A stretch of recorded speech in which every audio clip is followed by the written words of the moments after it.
प्रधानमंत्री का एक दौरा अभी चल रहा है, एक दिन की मीटिंग हो चुकी है, अब आज दूसरे दौर की बातचीत शुरू होगी। इसके बाद फिर वो वॉशिंगटन डीसी भी जाएंगे।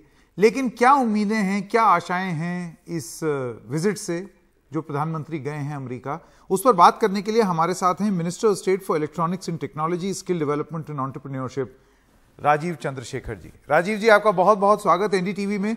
सबसे पहला सवाल मैं आपसे यही पूछना चाहता हूं राजीव जी कि आपके हिसाब से अगर हम रियलिस्टिकली बात करें तो क्या आशाएं हैं, क्या उम्मीदें हैं इस दौरे से, खासतौर से दो फ्रंट्स पर। एक तो भारत का जियोपॉलिटिकल फुटप्रिंट और दूसरा भारत की अर्थव्यवस्था।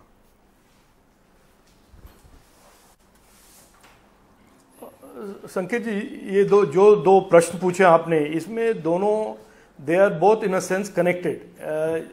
जो आप देख रहे हैं कोविड के बाद दुनिया के इलेक्ट्रॉनिक्स और स्ट्रेटेजिक टेक्नोलॉजीज के सप्लाई चेन्स में बदलाव, और आप देख ही रहे हैं कि इकोनॉमी का सबसे ज़्यादा ट्रेडेड कमोडिटी हाइड्रोकार्बन के बाद इलेक्ट्रॉनिक्स के सप्लाई चेन्स में एक तरह से टोटल रीड्रॉइंग, इसमें सब भारत और अमेरिका का ये जो पार्टनरशिप है, रिलेशनशिप है, इसमें बहुत बड़ा इम्पैक्ट होगा फ्यूचर ऑफ टेक्नोलॉजी और फ्यूचर ऑफ सप्लाई चेन्स।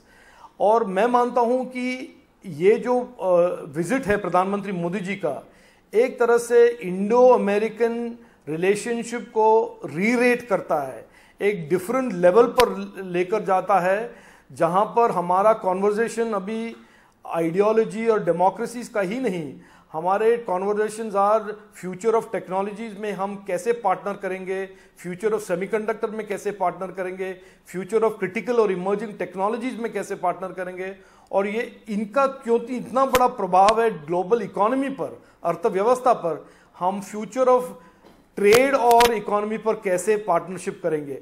तो मैं मानता हूं ये बहुत ही एक ऐतिहासिक विजिट है, इसीलिए नहीं क्योंकि इससे ये अनाउंसमेंट आएगा या बी अनाउंसमेंट आएगा, लेकिन ये एक तरह से ऐतिहासिक है क्योंकि इंडिया और अमेरिका का जो पार्टनरशिप है उसको बहुत ही एक अलग लेवल पर लेकर ले जाता है, और उसका जो इम्पैक्ट होगा फ्यूचर ऑफ टेक और इकोनॉमी पर बहुत बड़ा प्रभाव होगा। जी राजीव जी, अब से कुछ ही देर में हम बात करेंगे चिप के बारे में और ये सेमीकंडक्टर्स को लेकर के जो समझौते संभव हैं उनके बारे में। एक और विषय पर मैं आपसे बात करना चाहता था। ट्विटर के जो नए मालिक हैं इलॉन मस्क, वो भी प्रधानमंत्री से मिले। उन्होंने टेस्ला के बारे में बात की कि जब तक ह्यूमनली पॉसिबल होगा हम इसको लाने की कोशिश करेंगे। वो कहते हैं कि मैं साल भर के अंदर अंदर भारत भी आऊँगा। इससे पहले टेस्ला का आप जानते हैं कि टैक्स को लेकर के एक विवाद रहा है भारत सरकार के साथ, हालांकि उस पर कोई टिप्पणी नहीं आई। लेकिन जो दूसरा पहलू है इलॉन मस्क का राजीव जी, वो है कि वो ट्विटर के भी हेड हैं। मैं आपसे ये जानना चाहता हूं कि इलॉन मस्क का ये कहना कि देश के कानूनों का पालन करना पड़ेगा, आपको लगता है कि ये जो बड़े टेक जायंट हैं उनको फाइनली ये रियलाइज हुआ है कि आप जिस देश में जाएंगे उस देश का कानून का पालन करना पड़ेगा? इसमें इलॉन मस्क के मीटिंग के बाद दो बड़े महत्वपूर्ण सिग्नल्स या साइंस हमको देखने को मिला है। एक तो देखिए, एक बड़ा स्पष्ट हो गया है दुनिया के सभी कंपनियों को कि जब आप अगर इलेक्ट्रॉनिक्स में या ईवी में या ऐसे supply chain, associated supply chain के पार्टनरशिप या पार्टिसिपेंट हो, भारत को इग्नोर करना इम्पॉसिबल है। तो एक तरह से इंडिया का role in the emerging global supply chains has become a necessity for all global brands. तो ये मैं मानता हूं एक बहुत बड़ा सिग्नल है, बहुत बड़ा साइन भी है कि टेस्ला जैसे एक बहुत रेप्यूटेड ग्लोबल ब्रांड भारत को इवैल्यूएट कर रहा है और भारत में मैन्युफैक्चरिंग और एक्सपोर्ट करने की चेष्टा, उनका एक व्यू है, उनका एक डिजायर है। तो ये एक तरह। दूसरा देखिए, ये ट्विटर का जो अननेसेसरी कंट्रोवर्सी जैक डॉर्सी ने खड़ा किया है, मैंने उस दिन ही बड़े स्पष्ट रूप से कहा कि एक तो वो झूठ कह रहे हैं, और दूसरा बड़ा हमारा रवैया एक समान है। कोई भी प्लेटफॉर्म हो, इंडियन हो या बाहर के हो, छोटे हो या बड़े हो, हमारे लिए देश में देश का कानून पालन करना, देश का लॉ से कंप्लाई करना एक तरह से नॉन नेगोशिएबल है। हम एक डेमोक्रेसी है, यहाँ पे रूल ऑफ लॉ चलता है और यहाँ पे कोई स्पेशल डिस्पेंसेशन नहीं है कि मैं एक तरह से बहुत अपने आप को विद्वान समझता हूँ और मैं इंडिया का लॉज को कंप्लाई नहीं करूँगा, वो तो ऑप्शन है ही नहीं। तो हमने ये रिपीटेडली उनको याद दिलाया था, ट्विटर को और जैक डॉर्सी को। उनको अभी लेटली समझ में आ रहा है, वो ठीक है।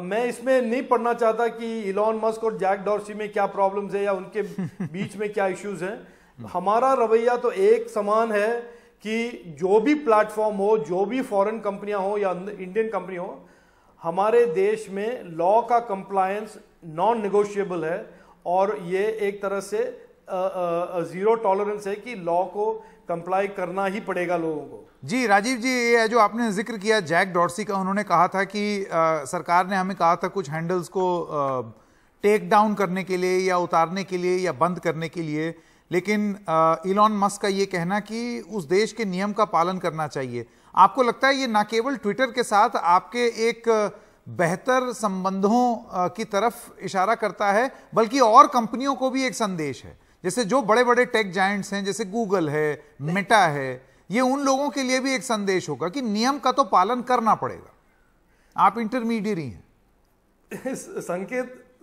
संकेत जी, संदेश तो भारत सरकार दे चुका है और दे भी रहा है। ये संकेत कोई और की देने की जरूरत नहीं है। हमने बड़े स्पष्ट रूप से काफी बार कहा है हर प्लेटफॉर्म्स को, प्लेटफॉर्म्स मान भी गए हैं। हमारा प्लेटफॉर्म्स के साथ कोई एडवर्सरियल रिलेशनशिप नहीं है। हमारा प्लेटफॉर्म्स के साथ बड़ा एक तरह से पार्टनरशिप है कि भारत के डिजिटल नागरिक और भारत के इंटरनेट सेफ और ट्रस्टेड हो, और इसमें मैं नहीं मानता हूं और कोई मतभेद रहा है। पहले होता था, may be it was possible कि ट्विटर कंप्लायंस से चूकते थे। आज मैं नहीं देख रहा हूं कि कोई भी ऐसा प्लेटफॉर्म है देश में जो हमारे लॉज को कंप्लाई नहीं करते हैं। जी राजीव जी, अब वापस आते हैं, क्योंकि देखिए आपके ट्विटर बायो तक में बड़े गर्व से आपने लिखा हुआ है कि चिप मेकर।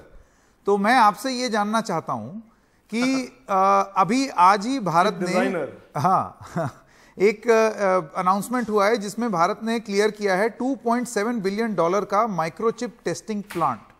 इसके अगर सिग्निफिकेंस के बारे में आप बात करते हैं, और वो भी तब जब प्रधानमंत्री अभी यूएस में हैं और संभवतः एक समझौता हो सकता है माइक्रोचिप को लेकर के, सेमीकंडक्टर्स को लेकर। इसके बारे में सरकार ने अभी कोई ऑफिशियल नहीं, इसके बारे में सरकार ने आज तक अभी तक कोई ऑफिशियल क्लैरिफिकेशन दिया नहीं है और ये अनाउंसमेंट हुआ नहीं है। जब ये अनाउंसमेंट ऑफिशियली हम करते हैं, इसके बारे में जरूर टिप्पणी करूंगा और जिसके बारे में जरूर मैं कमेंट करूंगा। लेकिन आज के लिए मैं ये जरूर कहूंगा कि प्रधानमंत्री मोदी जी का एक विजन रहा है कि हम इलेक्ट्रॉनिक्स के दुनिया में एक मजबूत नेशन बने मैन्युफैक्चरिंग में, और उन्होंने 2021 दिसंबर में सेमीकंडक्टर के दुनिया में भी उन्होंने एक तरह से इंडिया को एक सेमीकंडक्टर नेशन बनाने का एक विजन प्रस्तुत किया था। पिछले 1-1.5 साल में बहुत काम हुआ है, और आप देखेंगे कि आने वाले महीनों में और हफ्तों में कि इस सेमीकंडक्टर की दुनिया में जो भारत का एक प्रगति, भारत का प्रोग्रेस और भारत का जो रोल बन रहा है, ये स्पष्ट रूप से लोगों के सामने आएगा।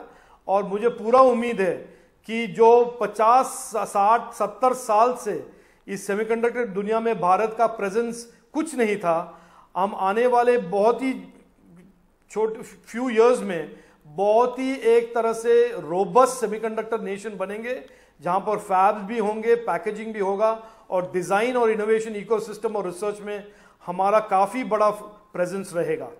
जी राजीव जी, नहीं ये सवाल मैं इसलिए पूछ रहा था क्योंकि आपको लगता है कि इंडिया और यूएस की पार्टनरशिप जो है सेमीकंडक्टर्स पर, वो ताइवान पर हमारी जो निर्भरता है उसको कुछ हद तक कम करेगी या काफी हद तक कम करेगी? क्योंकि ये जो ताइवान और चीन का रिश्ता है, जिस तरीके का है, विवाद रहता है, उससे एक शॉर्टेज होती है, और वो ग्लोबल सप्लाई चेन में चिप्स की शॉर्टेज का खामियाजा भारत ने भी भुगता है। नहीं, देखिए संकेत जी, प्राइम मिनिस्टर मोदी जी को किसी ने पूछा ये रिसेंटली कोई पेपर ने, और उन्होंने बड़े अच्छी तरह से उनको एक्सप्लेन किया कि हमारा जो राइज है इलेक्ट्रॉनिक्स और सेमीकंडक्टर और मैन्युफैक्चरिंग और सर्विसेज में, ये किसी देश के कॉस्ट में नहीं होगा।